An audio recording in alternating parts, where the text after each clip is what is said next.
faltan horas. Literalmente faltan horas para que ingresen los 133 cardenales a la Capilla Sixtina. Y ahí los encierren con llave. ¿Para qué? Para el cónclave, como su palabra dice, con llave. Para que ellos comiencen el proceso de votaciones para elegir al sucesor de Francisco. Ocurre que en medio de que pasó ya el duelo y los funerales del Papa Francisco, se ha venido una discusión al interior de la Iglesia. Pero yo creo que esa discusión tiene que ver más bien con los puntos de vista que ofrecen los cardenales en esto que se llama las congregaciones generales, que son las reuniones que han tenido previamente ellos, para escuchar puntos de vista sobre el futuro de la Iglesia. Para entender este cónclave que viene, que es el día de mañana, faltan horas para que se instale, nos acompaña el destacado académico de la Universidad de Chile, don Luis Bahamondes. Profesor Bahamondes, muchas gracias por venir a acompañarnos en Al Mundo Hoy. Gracias a ti, Libardo, por la invitación. ¿Qué podemos esperar? ¿Esta discusión de conservadores y progresistas es superflua o es profunda? Una buena pregunta, porque la prensa, medios de comunicación y también, diría que ciertos académicos, se han concentrado en esta suerte de dualidad, ¿verdad? Por una parte, dividir en dos facciones, por una parte progresista y por la otra conservadores. Creo que hay algo ahí de ficción también. Tiendo a pensar que más bien obedece a posturas que, si bien son diferenciadas, dan cuenta de cierto tradicionalismo y una apertura, pero que yo no llamaría progresismo. Me parece que la palabra es bastante mayor, más grande, digamos, que lo que efectivamente el Papa Francisco terminó realizando. Si uno, recién estábamos en el duelo del Papa Francisco en su sepelio, y uno decía, ¿quién puede venir? Y hay como tres tipos de perfiles, un poco alguien reformador, que dijera, mire, se adscribe dentro de la línea de Francisco, reformas, uno conservador para decir que le interesaría un poco no ir en la línea que iba Francisco, y uno completamente, y voy a utilizar una palabra que al igual que progresismo, que es revolucionario, que mueva bastante a la Iglesia. ¿Se podría dar un debate en torno a esas tres vertientes? Teóricamente sí. Recordemos que la gran disputa al interior de, en este caso de la Iglesia Católica, estuvo dada por los avances que Francisco realizó en determinadas materias que no son otra cosa que instalar temáticas sobre la mesa, más que grandes reformas. Estoy pensando, por ejemplo, cuando Francisco abre la puerta a la discusión respecto a la mujer y su acceso al sacerdocio, pero es una apertura a la discusión, no hubo una transformación importante en aquello. O cuando se pronuncia respecto a las parejas homosexuales o a los divorciados, etcétera, etcétera. Por supuesto que eso tuvo resistencia por parte de los sectores más tradicionalistas, que consideraban que aquellos cambios iban de alguna manera a modificar una estructura milenaria como la Iglesia, y lo vieron como una amenaza, al igual como ven como amenaza otros fenómenos de características socioculturales, como por ejemplo el avance de la secularización. Yo no llamaría tampoco, digamos, revolucionario, entiendo, digamos, el foco puesto ahí en términos de una gran transformación. Yo no esperaría una gran transformación de la Iglesia. Tampoco la Iglesia nunca ha sido progresista, como la podemos entender en el plano sociopolítico, pero efectivamente Francisco de alguna manera abrió puertas a una discusión mayor. Ahora, cuando uno mira el futuro de la Iglesia Católica, como nunca tiene desafíos, claro que en el pasado también los tuvo, pero ahora son distintos. Estamos hablando de una civilización más culta, más informada, con mayor acceso a la información, si se quiere. Estamos hablando que la Iglesia tiene que poner fin a los abusos, por ejemplo, que le ha hecho muchísimo daño a su estructura, a la secularización. Yo la semana pasada mostré aquí en el noticiero central de T13 cómo se ha perdido, por ejemplo, la vocación pastoral a nivel mundial, cómo han ido cayendo consecutivamente año tras año la participación. Entonces son desafíos gordos los que tiene la Iglesia Católica. Los cardenales ofrecen una mirada respecto a eso. Puede ser tan determinante que puede un cardenal de cualquier lugar del mundo, de cualquier sitio, de cualquier continente, tener una visión que de pronto aúne, voy a utilizar esto, a reformadores, a conservadores, inclusive a eventuales revolucionarios o progresistas. El acuerdo tendrá que producirse, pero es un acuerdo complejo. Y un acuerdo complejo por lo que tú señalabas. Pensemos que son 1.400 millones de católicos en el mundo y que en esa concepción de iglesia global representan a distintos contextos culturales. La iglesia africana, por situarla en ese contexto, es muy distinta a la iglesia europea, a la latinoamericana o al perfil, por ejemplo, de la iglesia que logra cierta proyección en Asia. Para hacer una síntesis muy breve, 1.400 millones de católicos en el mundo, donde el 40% radica en América Latina, el 20% aproximadamente en Europa, el 20% aproximadamente en África y tan solo un 11% en Asia. Y cada uno de esos contextos culturales implica desafíos que son muy distintos. Por ejemplo, la homosexualidad no es algo que acomode a algunos de los papables que hoy día en la prensa aparecen, digamos, como candidatos, inclusive, digamos, en estas casas de apuestas, en fin, no aparece como un tema cómodo, porque el contexto cultural de África es muy sancionador de aquello. Lo mismo que cuestiones vinculadas, por ejemplo, a abrirse a que la mujer pueda acceder al sacerdocio. No son temas, de alguna manera, fáciles para abordar en África. Quizás en el mundo, comillas, occidental, esos temas han logrado cierta apertura. Entonces, yo miraría, digamos, con reserva aquellas discusiones. Estamos conversando con el académico de la Universidad de Chile, el profesor Luis Bahamonde, pero le quiero agregar una complejidad adicional, Luis. Estamos muy tecnologizados. Hoy las redes sociales han acercado el mundo, lo han hecho más corto, más cercano. Y uno dice, bueno, por ejemplo, en temas de ritos, la iglesia va a tener que dar un cambio. Yo recuerdo cuando las misas se daban en latín y el sacerdote de espalda a la feligresía, que era otra característica. Entonces la gente mayoritariamente no entendía qué decía el sacerdote y no le miraban la cara y los gestos al sacerdote, lo cual era una complejidad, particularmente en un mundo muy analfabeto, si se quiere. Pero con esto, ¿cómo se le acerca la Iglesia Católica a su feligresía, que también ha ido perdiendo, como tú bien indicas, pero ha ido perdiendo? América Latina pierde, Europa pierde, crece en África y Asia, efectivamente. Es interesante porque efectivamente estas transformaciones sociales y culturales, en este caso aquellas transformaciones vinculadas a lo tecnológico, la velocidad, la apertura de los cambios societales, lo que la sociedad está demandando, son cada vez más acelerados. Y en este mismo horizonte, recordemos sí que hay un sector de la Iglesia que frente a el fenómeno de globalización, las transformaciones que la propia modernidad y modernización han impactado en el contexto global, considera que la mejor forma de reaccionar frente a eso es replegarse sobre la base de lo tradicional. Y por tanto hay un segmento, un ala de la Iglesia que está pensando en volver al rito tridentino. Por ejemplo, a la misa en latín, de espalda, digamos, a la feligresía, etcétera, etcétera, como de alguna manera un marcaje muy concreto de una identidad arraigada, de raíz profunda, que no sufre ante las transformaciones de la sociedad moderna o posmoderna. Entonces, yo no descartaría, digamos, que esa ala vaya a cobrar fuerza, como lo han cobrado, por ejemplo, agrupaciones que son bastante tradicionalistas, inclusive ultraortodoxas, dentro del contexto del propio catolicismo. Otra característica que tienen los conductores de la Iglesia Católica no solamente es que son conductores de su propia religión, son la autoridad máxima, pero son líderes morales. El mundo le entrega ese estatus de líderes morales. ¿Y en dónde se llama un líder moral? En tiempo de conflicto, en tiempo de guerra. Y ahora que tenemos dos grandes conflictos, tres grandes conflictos, Rusia-Ucrania, el conflicto en el Medio Oriente y uno que despegó esta tarde entre India y Pakistán, ¿cómo se mete ahí el líder moral? ¿Cómo está interpelado ese líder que salga de este conclave que parte el día de mañana? La Iglesia en general durante, yo diría que los últimos siglos ha tenido un rol bastante protagónico en presentarse como una voz legitimada por la búsqueda de la paz. El Papa Francisco en particular tuvo un rol que fue también de bastante liderazgo para enfrentar, por ejemplo, el conflicto gazatí o, por otra parte, el conflicto en Ucrania y Rusia, perdón.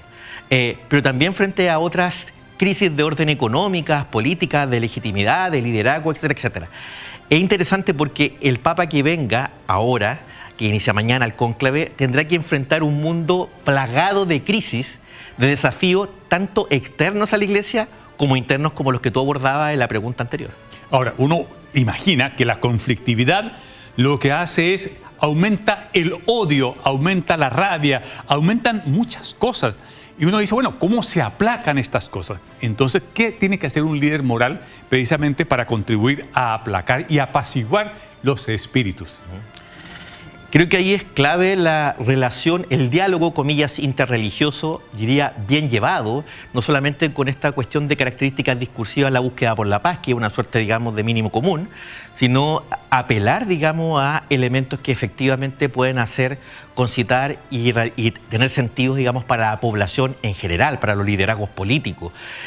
Lo vimos ahora en en el funeral del Papa Francisco, cómo los grandes liderazgos políticos a nivel mundial asistieron y prestaron obviamente su respeto ante el cuerpo del Papa Francisco. Creo que ahí hay una oportunidad para que efectivamente la religión se termine transformando en un referente y no en un foco de conflicto. Luis, toca un punto central, pero también de mucha dificultad para tomarlo, el diálogo intrarreligioso. ¿Por qué? Porque uno ve, hay pocas iglesias que tienen la línea vertical que tiene el catolicismo. De hecho, yo estoy recordando, en el mundo cristiano no hay esa verticalidad, exacto. En el mundo islámico tampoco existe, las iglesias ortodoxas también, cada uno tiene...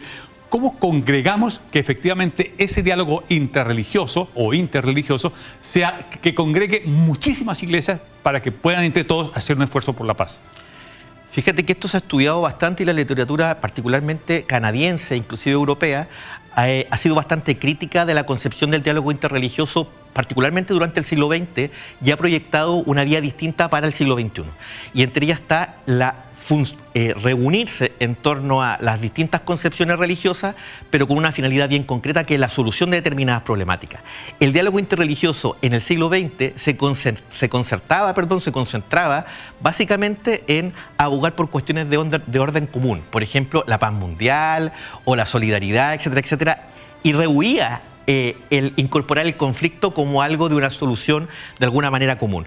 Creo que es interesante, digamos, pensar cuánto puede aportar la religión como una solución al conflicto y no solamente a partir, digamos, de palabras de buenas crianzas. Pero particularmente cuando el conflicto a veces es por imponer una visión religiosa sobre la otra, que eso pasa mucho en el Medio Oriente entre grupos islámicos fundamentalmente. Sí, ahora sí es importante, digamos, identificar que todas las religiones tienen estas líneas radicales. El protestantismo tiene líneas radicales, el catolicismo, el islam y también el judaísmo. Por lo tanto, no es patrimonio esa radicalidad de una religión en particular. Quizá a nosotros nos suena en el mundo occidental mucho más ese radicalismo vinculado al islam, pero es importante señalar, digamos, que esa línea, que es minoritaria en todas las religiones, está presente, digamos, en todas ellas. Luis, ¿tiene favorito, cardenal favorito para ser papa? Porque cada uno... A mí me gusta mucho Zuppi, el cardenal italiano, me parece bien. Bueno, y Tagle, son mis dos favoritos. Y tengo que meter ahí, sé que le ha faltado meses, tengo que meter ahí a Fernando Chomalí también, porque ya ha comenzado a sonar. No tengo favorito, pero... es interesante cómo esto va decantando. Por ejemplo, una de las cosas que se le ha cuestionado en la última semana al cardenal filipino es su posición frente a los abusos y cuánto él pudo haber hecho en el contexto de su propio país para reaccionar frente a las denuncias que proliferaron con el tiempo. Entonces, comienzan ahí a aquellos que se planteaban, digamos, como favoritos, comienzan de alguna manera a moverse el piso. Hay un video en YouTube cantando Tagle Imagine de John Lennon y furor en las redes sociales. Vamos a ver por quién decanta el Espíritu Santo, que al final parece ser que logra posarse allí en la cabeza de los cardenales después de previo un cabildeo. O sea, cónclave sin cabildeo no es cónclave, me imagino yo. Sí, hay mucho juego político, aunque no le guste mucho a algunas personas que piensan que todo esto es solamente espiritualidad. Y hay voy a utilizar la palabra que se llama facilitador de la elección, para no decir operador político, que suena tan desgastado, pero hay operadores y hay facilitadores para que vayan inclinándose los votos. Toda elección tiene su facilitador. Oye, este cardenal, fíjese que yo lo vería por aquí, mire, cardenal, su eminencia, podemos irnos por acá. Eso es cabildeo, eso es operación política, eso es facilitación política, si se quiere. La política es innata a toda estructura, en este caso institucional. La Iglesia no está exento de aquello. Y por otra parte, efectivamente, existen este tipo, digamos, de personas que logran reunir, congregar, generar ciertas adhesiones, pero también hay personas que presentan una mayor disposición por acceder a los cargos de poder. Y este es un ejemplo bien concreto. Vamos a ver, mi pronóstico es que 2 días deberíamos estar despachados con el nuevo Papa. Vamos a ver. Profesor Luis Bahamondes, académico de la Universidad de Chile, muchas gracias por ayudarnos a entender aquí las claves de este cónclave que está a horas de comenzar. Gracias a ustedes por la invitación. Y para seguir en onda del cónclave, vamos a tomar contacto con nuestra corresponsal permanente en Roma, Mariana Díaz, con las últimas notas de lo que está ocurriendo allí en la vieja ciudad, que, como decía Quevedo, el Tíber y Roma han quedado pese a quien pase por allí.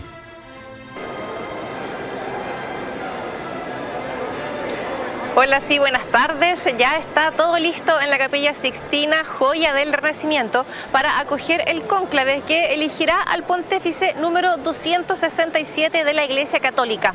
En las imágenes que les estamos mostrando, vemos cómo están preparando este lugar icónico, en donde desde 1492 se realiza el cónclave. Lo principal ha sido poner una tarima para proteger y sobre todo nivelar el pavimento, para que los 133 cardenales electores estén todos a la misma altura, y también alistar la estufa donde tras cada votación quemarán las papeletas de los votos, y la chimenea también por donde saldrá el humo negro en caso de que la votación no haya arrojado ninguna mayoría, o el humo blanco, signo de la elección del sucesor de Papa Francisco. Se instalaron también las mesas, ahí las vemos, y las sillas para los cardenales, además para asegurar que no haya ningún tipo de interferencia durante las votaciones y que los purpurados estén completamente aislados y no haya filtraciones. Sobre lo que ocurre dentro de la capilla durante el cónclave es que se desactivaron también los sensores electrónicos instalados en la Capilla Sixtina durante los últimos años para proteger los frescos de Miguel Ángel. Se oscurecieron también las ventanas del Palacio Apostólico que dan hacia la Capilla Sixtina, y durante los próximos días aquí en el Vaticano se va a inhibir internet en toda esta zona de la Capilla Sixtina de la Casa Santa Marta, donde alojan los cardenales. Y estamos viendo también ahí en las imágenes cómo alistan el balcón central de la Basílica de San Pedro con estas cortinas rojas tradicionales. Por aquí veremos al cardenal francés Dominique Mamberti pronunciar la frase en latín Habemus Papam, y veremos por primera vez al nuevo Papa.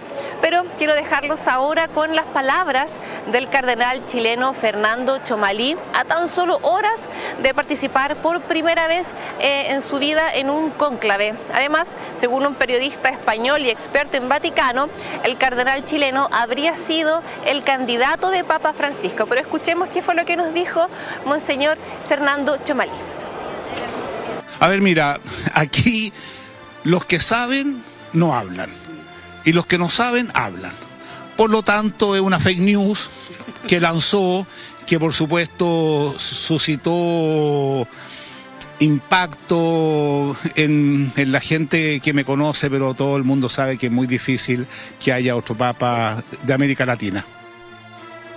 Lo que yo he percibido es un ambiente muy fraterno, es decir, uno ve en la prensa personas que parecen muy duras, que aparecen, etcétera, pero por otro lado yo veo una pelea grande entre conservadores y pro-reformistas. Es que yo no veo nada de eso. O sea, lo que yo he visto, gente altamente preparada, esa es la verdad. O sea, es un grupo de personas altamente preparadas con una genuina vocación de servir a la Iglesia y a la sociedad, y en el té conversamos, nos vinculamos amablemente. Yo la verdad que me siento muy a gusto en este grupo. Yo creo que es muy importante que el Papa, como dice Hechos de los Apóstoles, goce de simpatía en todo el pueblo. Una persona que tenga una llegada, una primera llegada sobre todo a ese católico desencantado. Para mí, por lo menos en lo personal, uno de los dolores más grandes que tengo son católicos que han estudiado en colegios católicos, que han estado en la Universidad Católica, que vienen de familias católicas que están desencantados. Ahora lo que muchos se están preguntando es cuánto va a durar este cónclave, y la verdad es que hay quienes dicen que muy poco, un día o menos, otros en cambio hablan de un proceso algo más largo, porque hay que tener en consideración de que la gran cantidad de cardenales que votan esta vez, y nunca ha habido un número tan alto de cardenales, muchos de ellos no se conocen y son de proveniencias muy diferentes, así como lo que hizo el mismo Papa Francisco, vienen desde las periferias del mundo. Las congregaciones de cardenales que realizaron durante todos estos días aquí en el Vaticano desde que falleció el Papa Francisco sirvieron justamente para identificar el identikit que debería tener el próximo pontífice, y según fuentes internas todavía no habría ningún cardenal claramente definido. Lo que sí hay son temas. Desafíos que tiene que enfrentar la Iglesia, como en primer lugar las finanzas del Vaticano, cuyo balance es negativo. En 2024 se contabilizaron cerca de 70 millones de euros en pérdidas, así que hay que reformar, según lo que dicen, desde los fondos de pensiones de los empleados del Vaticano hasta los sueldos de los cardenales. Otros temas son las crisis que se abrieron tras las denuncias de abusos sexuales, la nueva evangelización, la paz, la justicia, la inclusión de las mujeres, la relación con el Islam, la bendición de las parejas del mismo sexo. Son muchos los temas, pero los cardenales ante las cámaras no se exponen y así es como reaccionan. Quiero que vean ahora cómo reaccionan cuando las cámaras los abordan para tratar de preguntarles por un perfil del próximo pontífice al salir de estas congregaciones. Así que veamos estos cardenales acá reunidos en Roma. Buongiorno, lasciateci passare. Segreto. Segreto. Un pastore, un padre, uno che sa dialogare con la gente, vicino alla gente. C'è lo Spirito Santo che ci soffia, ecco, quello mi piace di più. Grazie. No. Ready for this week? Good one. No, grazie. As far as I can understand, that is the absence of God in the world now. People do not believe anymore in God. Bueno, mañana miércoles 7 de mayo comienza el cónclave a las 10 de la mañana con la misa Pro Eligendo Romano Pontifice, oficiada por el decano del Colegio Cardenalicio Giovanni Battista Re. Por la tarde los cardenales realizan el juramento y el monseñor Diego Ravelli pronuncia la frase en latín extra omnes, que indica que todos los externos al cónclave tienen que salir de la Capilla Sixtina. A las 4:30 se cierran las puertas y comienza el cónclave con una sola votación para proseguir los próximos días con 4 votaciones, 2 por la mañana y 2 por la tarde. Nosotros vamos a estar aquí muy atentos en la Ciudad del Vaticano a esa fumata negra y sobre todo, por supuesto, a la fumata bianca. Que estén muy bien. Chao, chao. Muchas gracias, Mariana. En efecto, la atención va a estar para saber en qué momento, si va a ser el día jueves, el día viernes o la próxima semana, cuando aparezca la fumata blanca que va a dar paso a que podamos conocer al sucesor del Papa Francisco. Vamos a una pausa y continúan en Digital PM.